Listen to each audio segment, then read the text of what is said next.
Hello guys, আজকে আমি বানাতে চলেছি বেগুন আলু দিয়ে মাছের মাথা।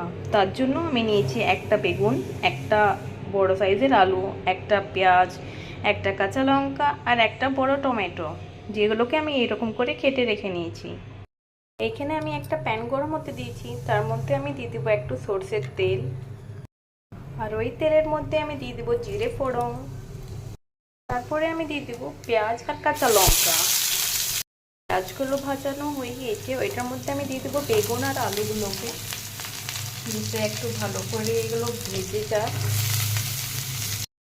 বেগুন আলুগুলো ভাজানো হয়ে গিয়েছে, ওইটার মধ্যে আমি দিয়ে দেবো শুকনো মশলা, দিতে দেবো 1 চামচ হলুদ, স্বাদ মতন লবণ, হাফ চামচের মতন ধনে পাউডার আর 1 চামচের মতন জিরে পাউডার।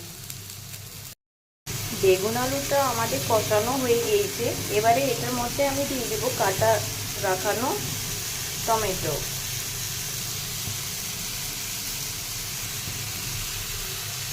তরকারিটাতে একটু আমরা জল দিয়ে একটুখানি ঢাকা দিয়ে দিব 5 মিনিটের মতন, যাতে এই আলুগুলো সিদ্ধ হয়ে উঠে ভালো করে। 5-7 মিনিট হয়ে গিয়েছে, আমরা দেখে নিচ্ছি আমাদের বেগুন আলুটা কতটা হয়েছে।